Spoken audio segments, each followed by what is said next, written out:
that will give anyone else a chance to tune in. Nick, we're recording now? Yes. Okay. So this meeting is being recorded. There we go. As chair of the planning board, due to the COVID-19 coronavirus crisis and in accordance with the Governor Sununu's Emergency Order Number 12, pursuant to Executive Order 2020-04, this board is authorized to meet electronically. Please note that there is no physical location to observe and listen contemporaneously to the meeting, which was authorized pursuant to the Governor's emergency order. However, in accordance with the emergency order, this is to confirm that we are providing public access to the meeting by telephone with additional access possibilities by video or other electronic means. We are utilizing the Zoom platform for this electronic meeting. All members of the board have the ability to communicate contemporaneously during the meeting through the Zoom platform, and the public has access to contemporaneously listen and, if necessary, participate in this meeting through dialing the following phone number, 603-236-4730, or by clicking on the website www.watervalley.org. We are also have provided public notice of necessary information for accessing the meeting. We previously gave notice to the public of how to access the meeting using the Zoom, and instructions are provided on the Town of Waterville Valley website at Waterville Valley. A mechanism for the public to alert the public body during the meeting if there are any problems with access. If anybody has a problem, please call 603-236-4730 or email at townofwb@watervillevalley.org.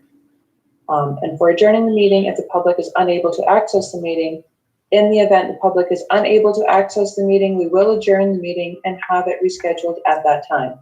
Please note that all votes are taken during this meeting shall be done by roll call vote. And so we will start with a roll call attendance. And when everyone states their presence, please let us know if anyone else is in the room with you. They're members of the public and should be so noted. So as before, we're going to do the roll call alphabetically. I'll call your first name, state your full name, your member status, and again, if anyone's with you. Just a reminder to stay muted when you're not speaking, but remember to unmute yourself to say you're present or ask a question or whatnot. Thanks for that reminder. Yes, please, everyone mute themselves. And the space bar on the computer is a great way just to activate your microphone. So Nancy? Nancy Knight, full member. Mike Capel? You're muted, Mike. Mike Capel. Bill Larson, member. Nobody is here with me. Wendy Rathgaber, member. I'm all alone. John? John Racine, member. Eric Levy is with me. Rich? Rich Rita, ex officio. My companion Lucy is again at all my Zoom meetings. Does Lucy vote? Well, she tells me how to vote. Now we're getting to the story. Yeah. Yes, that's why she's here. Bill Spence? Bill Spence, member. No one else here. Terry? Terry Wade, member. No one else here. And Rob? Rob Wilson, alternate. Are you on your own, Rob? My 3 dogs and us. Okay, thank you. All right, so let's start with reviewing the minutes from the meeting for Wednesday, July 8th. I had a couple comments on that, and this would apply to both. I would not include the Zoom link and meeting ID and password on the minutes because those don't exist after the meeting. Don't exist during the meeting, and the recordings don't stay up on mine. And I was concerned that it looked like after I presented the changes, you closed the public hearing. It doesn't anywhere say that the public was invited to give comments and there weren't any comments. And I can't recall actually whether there was any public present. They should certainly be noted, but you see what I mean? When you look at the minutes, it looks like you gave a presentation and you adjourned till the next morning and that was that. So Yeah, you need you need the public hearing record to show there weren't any comments. that makes sense. Yes, because we showed that Jen and Bob were present. But yes, there really weren't any comments, Okay, I can which get is that part of in. the reason why we continued it to the next day, to make sure that anyone who wanted to comment would have that ability, right? Right. So yeah, good point.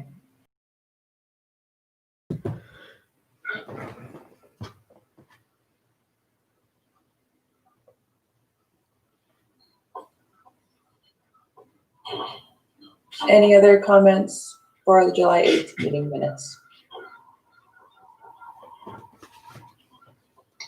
I would make a motion to adopt the minutes as amended. Second, All right, everyone in agreement. Nancy, I agree. Mike, I agree. Bill Larson, I think he's muted. I agree. Wendy Rathgaber, yes. John, Yes. Rich, Yes. Bill Spence, Yes. Terry, Yes. Rob. Oh, I'm sorry, I didn't see Rob or. I'm sorry, guys, I don't mean to exclude you, but alternate. All right. So the minutes of July 8th meeting accepted as amended. So then for Thursday, July 9th, of course, we have Tara's same comments, which I think are very valid on the Zoom information.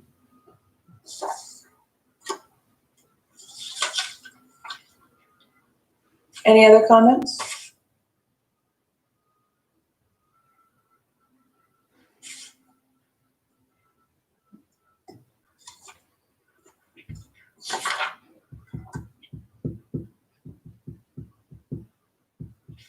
I had a couple little things on line 57. 59 specifications with the plural minor.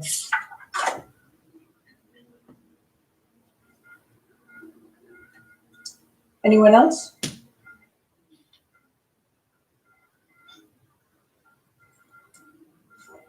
All right, do we hear a motion for the July 9th minutes? I so move. This is Rich. As amended. I'll second it. All right, so all those in favor? Nancy? In favor? Bill Larson? Yes. Wendy Rathgaber, yes. John? Yes. Rich? Yes. Bill Spence? Yes. Terry? Yes. All right. So July 9th minutes are adopted as amended. All right, so let's start with our new business.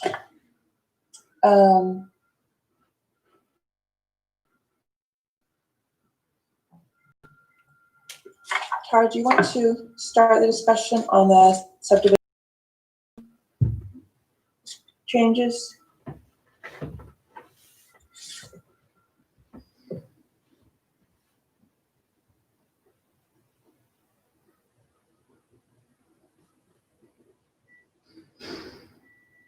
Sorry, Tara, you're still muted. You're muted. I'm just working on getting that up on the screen.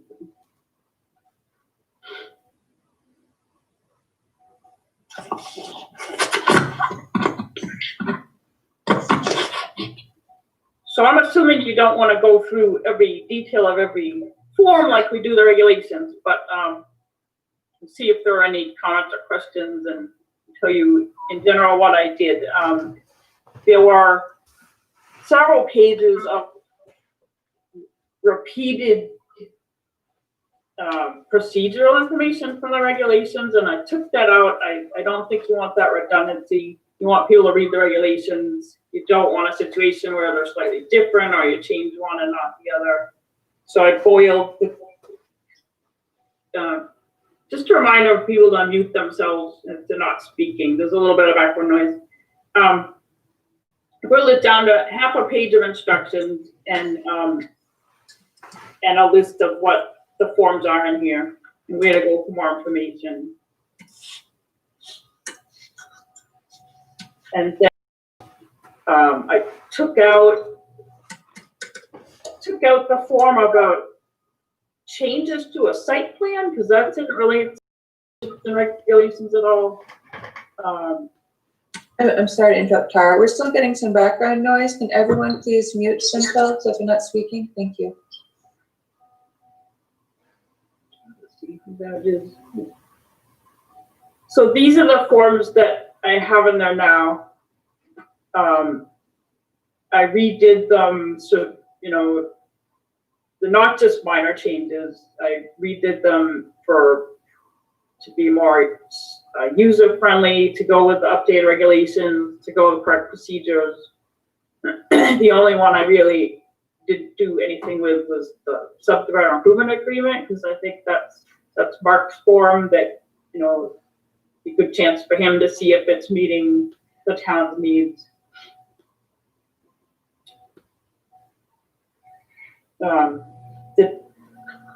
How do you want to go through these?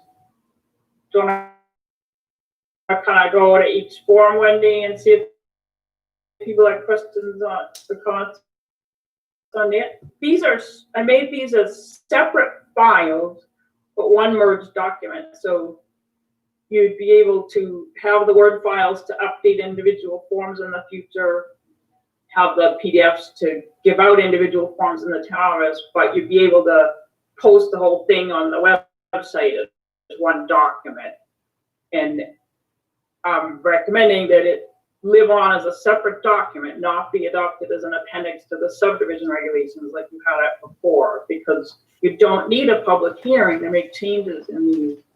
And you want these to be a little bit more fluid as, you know, if Mark or Nick or Sharon say, gee, this really should have been in the staff checklist at the end, you can just let them add it without any big to-do. When it was an appendix to the regulations, you really would have needed a public hearing process. So we can make it not an appendix without a public hearing to do so? Right. You just, yeah, you could change these anytime. And you can authorize this, you know, Mark to make changes to the internal sections at the end. So, you know, you had the steps not quite right before, so they now go with the statutory steps of plan review, like your regulations, like your new regulations, with 2 optional pre-application steps: a conceptual consultation or design review. And the conceptual, and just a reminder to Nick, somebody's coming in for conceptual, it really is a formal step in a formal process. So you should be listing the tax map number of the applicant, what they're thinking about doing as an application, not just as somebody coming in for a chat. And here's where you capture that information. We put it in the regulations as 10 days prior to the meeting, because that gives it a chance to get on the agenda with the information. And then there's a whole bunch of stuff that's only if you're doing the design review step. That's when you need the abutters notice, because that needs public notice. And that involves plans, and that's why it needs a public notice. I didn't make this like a checklist because I've never heard of anybody, nor would you really want to, not looking at a preliminary plan because it didn't have everything, right? The deal really is that if they have a plan, you need to do a public notice, and it's design review, not a conceptual. So that's why I didn't make this like a formal checklist. Here's the things you're suggesting that they see really.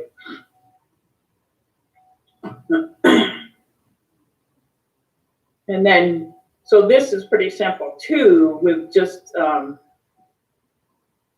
I'm counting on Mark, Sharon, and Nick to give feedback on the for town use sections, right? This is for their internal administration of the regulations. I try to make sure to include the steps that they would need.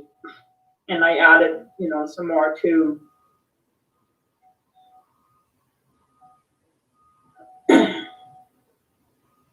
Is there notice in here as to how much the fees are? No, the town has a separate fee document that includes the subdivision fees on it. I noticed, and Mark might want to chime in on this, I noticed some steps in the subdivision process don't have fees listed.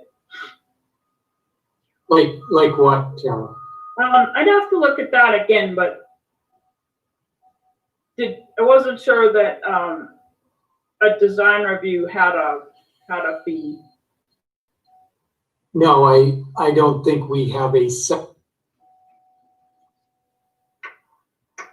You muted, Mark. Mark's Here we muted. go. Hi, here we go. It is not a separate fee. We've always had just a single fee for the application process. We can certainly look at that and break it down more if that's what we want to do. I'd suggest that because somebody might not go further than design review. Right. They might do design review and get discouraged or the market changes, but you want to be reimbursed for the staff's time for doing the notices and whatnot. Sure. That might be good to summarize in an email from Wendy to the selectmen. And then that way we can have it as an agenda item and update because we've got some other things that we're going to need to address on the fee schedule. So it would be good to have an email with exactly what the planning board's recommendation would be for that. So would it be helpful if I looked at it in more detail for the next meeting? Yeah. Yeah. Okay. Yeah, that would be good. Yeah, it would be good to know how other towns kind of fall on this, and of course, what the town office staff feels like, as far as. Yeah, I don't mind. Really, we will go with however you guys want to structure it. I just, and you can look at how other towns do it and break down their fee schedule. The selectmen and I are not really locked into approaching it. Our thought process in the past has always been that the single fee that we had was sufficient to cover all of the staff time. But I agree with Tara that if somebody doesn't go all the way through the process, there may be some work that we're not being reimbursed for. It's also in one of the motivations for design review is to save money, right? That to not spend the larger amounts until you're sure you want to go forward. Right. And there definitely is a shift to making it more of a user funded thing rather than simply just say, oh, the taxpayers will pay for the staff time. So having a user fee is good.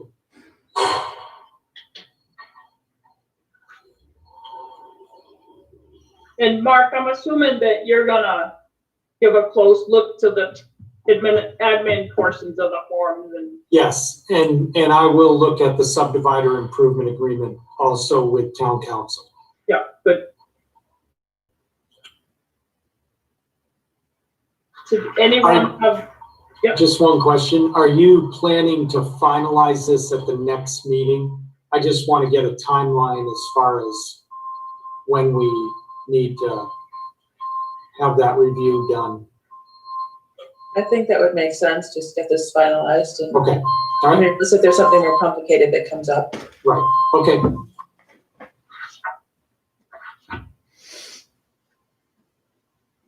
so if there's no, questions on this, I'll go on to the next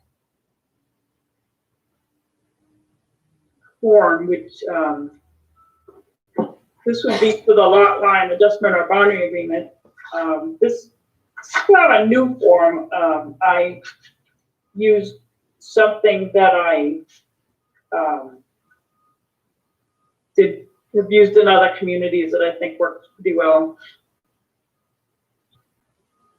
You don't need a public hearing, but you do need to do public notice for lot line adjustment. So you have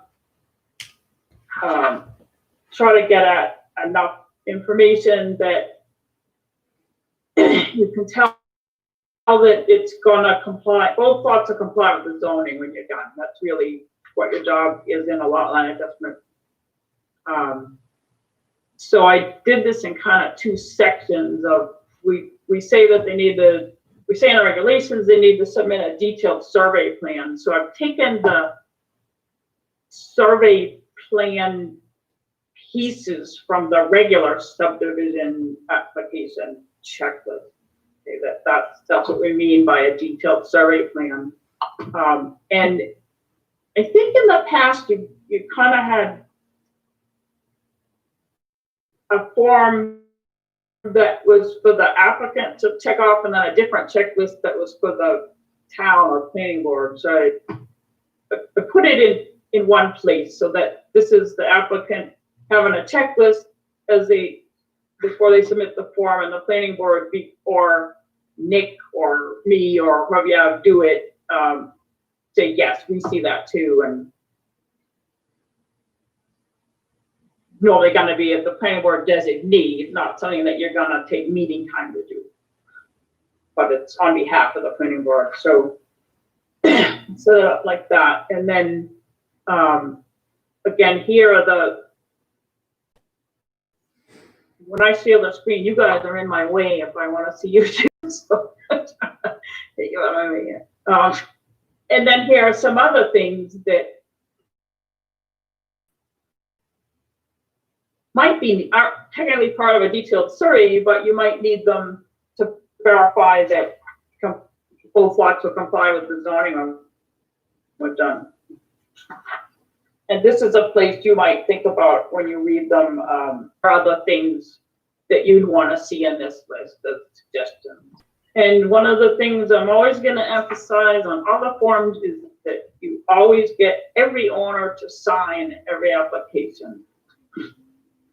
Because I have seen lawsuits where one owner got an approval for something, another didn't know about it, and then had higher taxes. So these things can happen. Every owner of every parcel.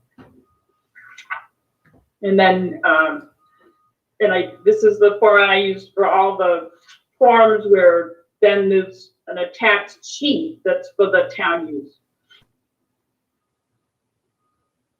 For to keep track of when things are in. And I think this wasn't in there before, but I think it's a good idea when it's a fee being paid, that the person receiving it initial that and put the date. And Mark, you may have different procedures in your town office, and tell me that that's not needed, but No, it's good to have it all in one place, and we do have it in the financials, where we take in the payments and what they're for. Mhm. But it's good to have it here as well. Hey, Tara, I have some comments. I read through it all. I don't have any comments though on the content, which I think is fantastic, actually. Just on kind of organization and typo kind of stuff. Would you prefer that I just save it and email it to you afterwards, or do you want to go through it now? if it's typos, just email it. But if it's organization, that's something the board should probably talk about.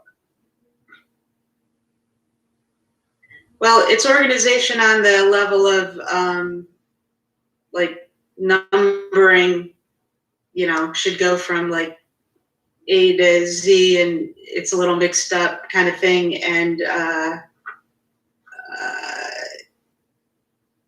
Okay, let's, like there's all right. missing check lines and stuff like that. So why don't I just email that stuff to you? Perfect, yep. It's had one more pair of eyes than mine, but there's a lot of detail in here, so I really appreciate your careful review. I think it's great though to have all of this stuff organized like this without, so that we don't forget any of the steps. Tara, I think once we get this finalized, it's also a good idea to plan for you to go down through all of this with Nick and refer to the actual regulation as you're going down through, so that he knows, here's where I look to, you know, and when it says submit plan A or whatever it is, he knows where in the regulation that is talked about. Yeah. Where the detail is. So like a mini training on how to go down through this with a developer. Sure. It actually couldn't hurt if you're looking that up to just put in a bracket and notate where in the subdivision regulations it actually is, so that we all have that. Yeah, I was just thinking the same thing. Why make us re-look it up every single time, and the person filling it out? Why not just have it in there up front? Well, I'm not sure at what level of detail you mean. Yeah, we need to consider that, Nancy. I understand what you're saying. I think that might overcomplicate the form, but maybe there's a way we can highlight the major items.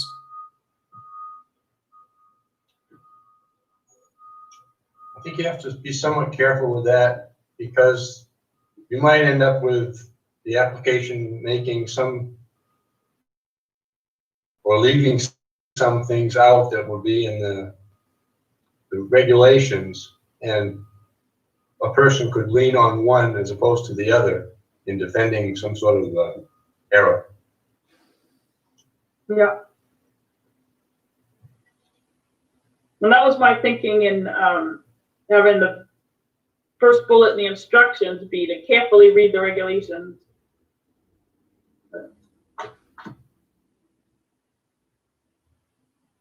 Well, maybe as you're going through things with Nick, if you see a few things that really jump out at you that seem, basically anything that helps streamline, I think is sort of what we're looking for everyone. Yeah. So this is the main thing. This is the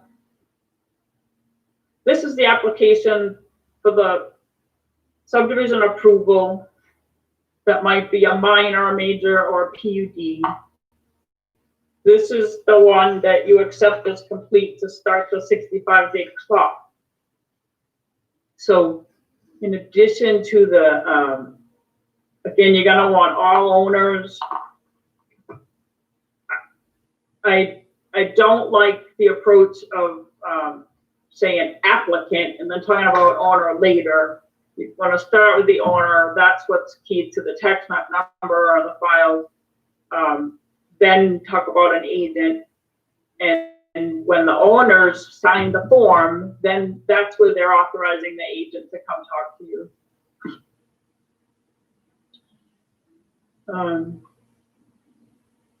The same information that you had about number of lots and units, but I added if known to proposed use, because they don't have to know upfront really when they do a subdivision. That's zoning. The All the contents is literally copied and pasted from the regulations, so there's no opportunity for mismatch. This, Tara, Hmm? this is Bill Larson. I have a question on the plat. It wasn't clear to me whether you had to submit all three of those or Okay. just one of the three. I like the wording much more so in the application for a lot line adjustment. okay, As to, it was clear in there as to what it was you had to submit, but this one was not as clear. good, thanks, good catch.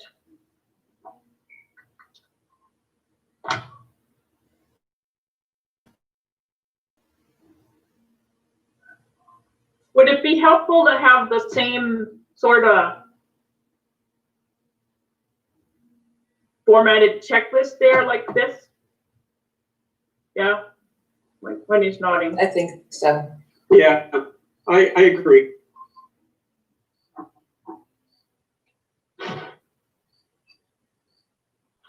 I'm trying to make sure that my notes on my hard copy are clear enough that I'll know what we said here.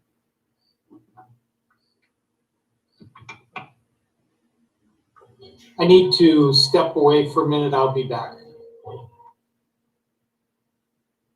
So again, all this is